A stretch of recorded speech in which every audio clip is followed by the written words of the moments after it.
요즘 들어 부쩍 귀에 자주 들어오는 말 중 하나가 은퇴 아니신가요? 사회에서는 은퇴라는 말을 온갖 멋진 수식어로 포장하곤 합니다. 여유로운 노후 생활을 누려라, 작은 행복을 찾아 떠나라 같은 로망을 심어주죠. 그런데 막상 우리가 몸담았던 일터를 떠나고 통장에 월급이 들어오지 않는 순간 그동안 쌓아왔던 안정감이 눈 깜짝할 새에 사라지는 걸 실감하게 됩니다. 오늘은 59세에 퇴직하면서 내 인생도 여기서 멈춰버린 건가? 하는 극단적인 좌절에 빠졌던 한 사람의 이야기로 시작해 보겠습니다.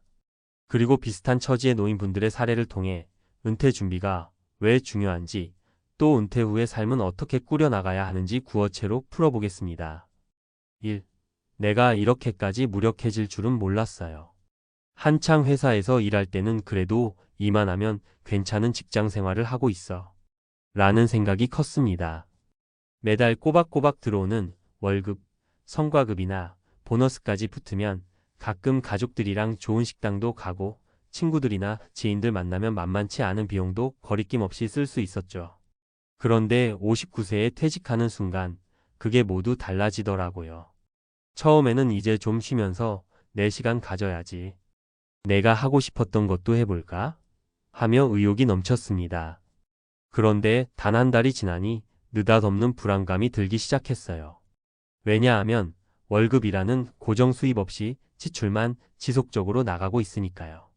우리 누구나 예적금이 있고 퇴직금도 받아놓지만 지금까지 익숙해진 고정된 수입과는 차원이 달랐습니다. 통장 잔고는 자꾸 줄어드는데 뚜렷한 대책이 보이지 않는 순간 퇴직 전에 자존감이며 계획들이 와르르 무너지는 기분이 들었죠. 은퇴가 찾아오면 몸은 이젠 쉬자라고 편해져야 하는데 마음은 급기야 어떡하지? 내일부터 뭐 먹고 살지? 라는 현실적인 고민에 시달리게 됩니다. 특히 50대 후반, 즉 60세 언저리에서 퇴직하면 재취업하는 것도 쉽지 않잖아요. 인생에서 꽤 많은 시간을 일로 보냈는데 막상 회사 밖으로 나오니 내가 할 줄 아는 게 하나도 없는 무력한 존재처럼 느껴지기도 하고요. 근데 이 상태로 몇 달만 지나면 그 무력감이 점점 심해집니다. 내가 이럴 줄은 몰랐다. 이제 와서 뭘 해야 하지? 라고 계속 자책하게 되고 우울감이 깊어지면서 조금씩 주변 사람과도 멀어지게 돼요. 딱 저처럼요. 이 사례 1. 남들은 세컨드 라이프 멋지게 산다는데 나는 뭐지? 먼저 제 친구 종호 가명 얘기를 해드릴게요.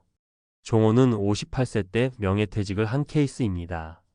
그래도 다니던 대기업에서 나름 관리직이었고 퇴직금도 제법 받았다고 생각했어요. 더불어 은퇴 후에는 세컨드 라이프를 즐긴다면서 카페 창업을 꿈꾸고 있었죠. 그런데 막상 정년보다 조금 일찍 회사를 나온 뒤에 카페 창업을 시도해 보려니 생각보다 준비할 것이 엄청나더랍니다. 임대료, 인테리어 비용, 장비 구입, 재료비, 인건비 등등. 시중 금리도 낮아지니 굴려놓은 자금에서 나오는 이자, 수입도 생각보다 적었어요. 그래서 카페를 차리려면 결국 목돈이 크게 필요했고 만약 장사가 잘 안 되면 그마저도 통째로 날릴 수 있다는 불안감이 생겼대요. 그렇다고 새로운 회사를 구하기엔 나이가 발목을 잡았습니다. 중소기업 몇 군데 면접을 보긴 했는데 예전 연봉 수준은커녕 절반 이하를 제시하는 경우가 대부분이었다네요. 게다가 채용문도 굉장히 좁았고요.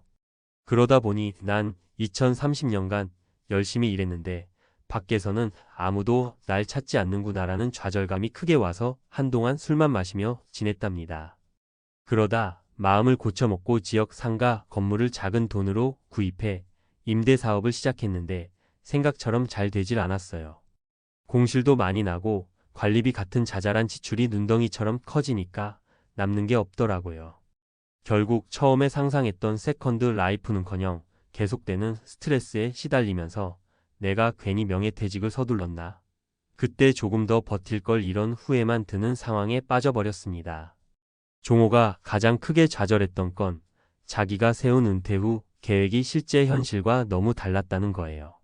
남들 얘기 들을 땐 전부 멋지게 제2의 인생을 살고 있다는 것 같고 유튜브나 SNS에도 은퇴 후 이렇게 성공했다는 사례만 주르륵 올라오니까 자기는 왜 안 될까 더 좌절한 거죠.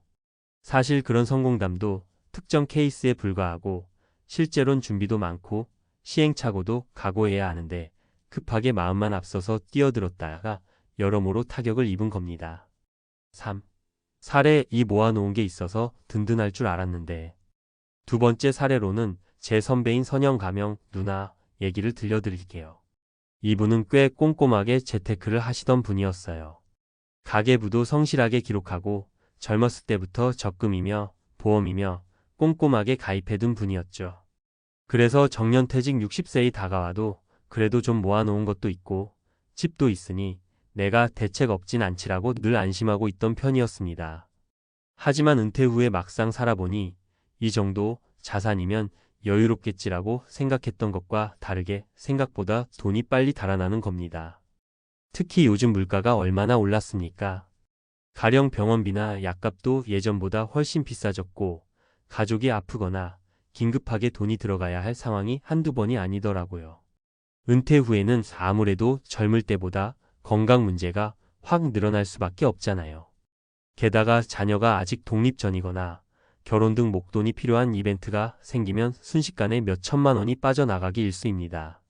선영 누나도 한동안은 아픈 부모님을 부양하느라 돈이 많이 들었고 그 다음에는 자녀 유학 자금을 보태줬어요. 그러다 보니 이건 나중에 쓰려고 모아둔 돈인데 하며 아까워도 막상 현실 문제를 외면할 순 없으니 여기저기서 계속 지출하게 된 거죠. 결국 넉넉할 거야 라고 믿었던 자산이 몇 년도 못 가 훅 줄어버렸답니다. 문제는 이미 은퇴를 했으니 추가로 돈을 벌 길이 마땅치 않은 거예요. 그나마 퇴직 후 창업이나 알바를 해볼까 싶었는데 나이도 있고 체력도 이전 같지 않고 이 나이에 내가 뭘 할 수 있을까? 라는 두려움이 계속 발목을 잡더라고요. 남은 돈을 어찌해야 하냐, 주식 투자라도 해야 하나, 부동산이라도 사놔야 하나 계속 고민만 하다가 시간만 흘렀습니다. 이제는 차라리 50대 중반부터 신중하게 더 확실한 재테크와 계획을 세워놓을 걸 그랬다.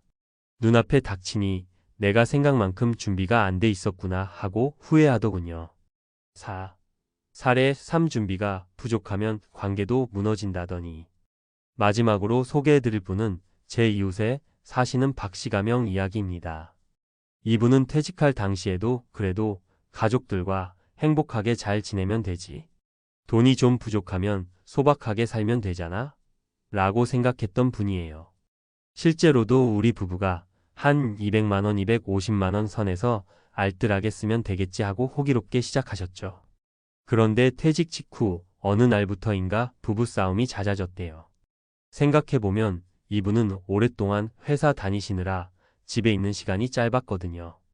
퇴직 후에는 하루 종일 같이 있다 보니 서로가 생활 패턴이 너무 달라 충돌이 일어난 거죠. 게다가 용돈 문제나 취미활동, 지인들 만나는 비용 등 사소한 지출 하나하나에 예민해져서 부인이든 본인이든 신경을 곤두세우게 됩니다. 아니 왜 또 그걸 사? 집에 비슷한 거 있잖아. 내가 항상 하고 싶던 취미인데 그럼 이거도 못해? 이런 식으로 대화가 오가다 보면 괜히 감정이 상하고 돈이 없어서 이러나? 라는 자괴감이 들기도 하죠. 사실 젊을 때는 일정 수준의 수입이 계속 들어오고 지출 구간이 어느 정도 예측 가능하니까 별로 티가 안 났던 문제들이 은퇴해서 수입이 뚝 끊기니 예민하게 드러나는 거예요. 거기에 자녀들 용돈이나 손주 돌반지 같은 기념일 선물 비용이라도 생기면 순식간에 예산이 무너지고 그러다 보면 부부간 갈등이 더욱 커집니다. 결국 박 씨는 은퇴 후에는 가정 경제 설계만 제대로 해두면 되는 줄 알았는데 어떻게 부부가 서로 소통하고 갈등을 해결할지에 대한 대비도 해야 하더라라고 토로했습니다. 예전엔 내 마음대로 어느 정도 쓸 수 있었는데 이젠 상대방 동의 없인 큰 돈은커녕 작은 비용도 고민해야 되니 관계도 겉돌고 내 마음도 다치고 스트레스가 이만저만이 아니라는 겁니다. 그러니 은퇴 후 삶이라는 게 단순히 돈 문제만은 아니고 인간관계와 가정생활 전반에 걸쳐서 생각보다 복합적인 문제가 얽힌다는 걸 알게 된 거죠. 5. 그래서 어떻게 준비해야 할까? 자, 이렇게 세 사람의 사례를 들어봤습니다. 물론 다들 상황과 배경은 조금씩 다르지만 결국 공통점은 퇴직 이후에 찾아오는 심리적, 재정적, 관계적 어려움이 생각보다 훨씬 크다는 점이에요. 그럼 우리는 어떻게 대비할 수 있을까요? 제가 주변 사람들과 저 자신의 경험을 토대로 몇 가지 현실적인 팁을 정리해 봤습니다. 재정 계획은 구체적이고 보수적으로 어느 정도 모이면 되겠지라는 막연한 생각이 아니라 퇴직 후 월별로 쓰게 될 생활비와 고정 지출, 예상 외 지출, 의료, 비가족, 이벤트 등을 가능한 구체적으로 잡아야 해요. 그리고 수입이 없을 때 가정해 볼 수 있는 최악의 시나리오까지 염두에 두고 아주 보수적으로 자산 배분을 해야 하죠. 새로운 1억은 소일거리라도 미리미리 찾아놓기. 무조건 대박 창업을 하겠다는 욕심보다는 작은 일부터 천천히 시도해 보는 게 안전합니다. 예컨대 퇴직 전에 업무 역량을 활용한 자격증을 따두거나 재취업 지원센터나 다양한 채널을 통해 일자리를 모색해 보는 거예요. 오랜 직장 생활로 쌓은 경험과 인맥이 있으니 그걸 적절히 연결시킬 길을 찾으려고 노력해보면 의외의 기회가 나타날 수 있습니다. 부부 또는 가족 간 대화를 통한 라이프 스타일 설계. 돈 문제만큼 중요한 게 가족 간의 생활 패턴과 소통법입니다. 은퇴 후에는 집에 머무는 시간이 길어지니 같이 보내는 시간이 많아질수록 그동안 몰랐던 갈등이 드러날 수 있어요. 서로 취미나 관심사가 어떻게 다른지, 또 가정의 경제 운영은 어떻게 할지 미리미리 충분히 이야기하고 합의점을 찾는 노력이 필요해요. 몸 관리, 정신 건강도 챙기자. 은퇴 후 불안이나 우울감이 찾아오는 건 전혀 이상한 일이 아닙니다. 그것을 나는 왜 이럴까? 라고 자책하기보다는 지금 내 몸과 마음이 쉬이 안정되지 않는구나라고 이해하고 필요하다면 전문가 상담도 받아보는 게 좋아요. 또 규칙적인 운동이나 친구들과의 소규모 모임 등을 통해 사회적 유대를 유지하는 것도 매우 중요하고요. 나만의 정체성 찾기. 가장 큰 문제 중 하나는 직장이라는 울타리를 벗어난 순간 내가 아무것도 아닌 사람처럼 느껴지는 거잖아요. 그런데 사실 내가 못 알아봤던 나의 가치가 분명히 존재합니다. 일단 스스로에게 내가 잘하는 건 뭘까? 내가 좋아하는 건 뭘까? 를 질문해 보는 것부터 시작해 보세요. 직장인이 아니라도 내가 할 수 있고 세상에 보탬이 될 수 있는 활동들은 많습니다. 봉사활동, 동호회 참여, 지역 사회 프로그램 등 다양한 길을 탐색하며 내 정체성을 확장해 보는 거죠. 6. 퇴직의 순간이 모든 걸 끝내는 건 아니에요. 위 사례들을 보면 저도 그렇고 주변에도 은퇴로 인해 큰 충격을 받으신 분들이 참 많습니다. 통장에 돈이 끊기는 순간 나도 이제 끝인가? 라고 자괴감에 빠지는 건 어찌 보면 인지상정이죠. 30년 혹은 40년 가까이 유지되던 삶의 패턴이 한순간에 바뀌니까요. 하지만 이걸 너무 비관적으로만 볼 필요는 없다고 생각합니다. 물론 냉정하게 따지면 우리는 재취업 시장에서 경쟁력이 예전만 못하고 경제적 어려움에 부딪힐 수 있고 인간관계에서도 갈등이 생길 수 있습니다. 그러나 이를 계기로 내가 이전에는 생각도 못했던 삶의 방식, 새로운 취미나 일, 그리고 다른 형태의 인간관계를 시도해 볼 좋은 기회가 될 수도 있거든요. 은퇴는 어쩌면 내 삶을 다시 설계해 볼 수 있는 두 번째 기회처럼 작용할 수 있어요. 다만 그걸 긍정적으로 살려내려면 실질적인 준비와 마음가짐이 꼭 필요합니다. 앞서 말한 재정관리, 부부간 대화, 그리고 새로운 일거리나 활동을 찾는 과정 등에 충분한 시간과 노력을 들이면 은퇴 후에도 분명 만족스러운 삶을 살 수 있는 가능성이 열리는 거죠. 7. 매진 말 그래도 늦었다고 생각할 때가 가장 빠를 때다. 혹시 지금 이 글을 읽으시면서 내가 너무 늦은 건 아닐까? 하시는 분이 계실 수도 있어요. 하지만 준비 없이 퇴직을 맞았다 하더라도 지금부터라도 작은 한 걸음씩 떼면 달라질 수 있습니다. 이미 은퇴하신 분이라면 당장 할 수 있는 일부터 찾아보세요. 인터넷 강의나 문화센터 등에서 새로운 기술을 배울 수도 있고 지역 사회봉사나 동아리에 참여하면서 사람들과 교류할 수도 있죠. 그리고 아직 은퇴 전이라면 시간이 조금이라도 남아있을 때 퇴직 후의 재정과 라이프 스타일을 현실적으로 시뮬레이션 해보는 게 좋습니다. 그리고 혹시 회사를 오래 다녔다면 회사 내외부에서 받을 수 있는 은퇴 지원 프로그램이나 교육, 상담 기회가 있는지 꼭 확인해 보세요. 막상 찾아보면 제법 쓸만한 프로그램들이 존재하기도 하거든요. 퇴직을 한다고 우리의 삶이 당장 끝나버리는 건 아닙니다. 다만 우리가 그동안 당연히 누리던 월급과 직장인 신분이 없어지는 순간 그 공백을 어떻게 채울 것인지 상당한 고민과 실행이 필요할 뿐이죠.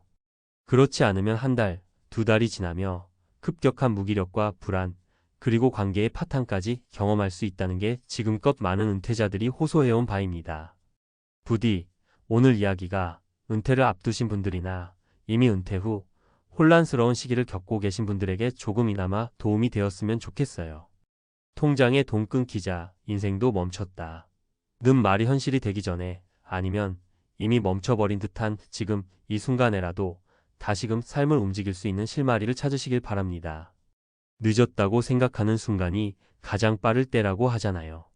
한 번의 선택, 한 번의 시도로 인생이 확 달라질 수도 있으니까요. 말이 쉽다고요? 네, 저도 압니다.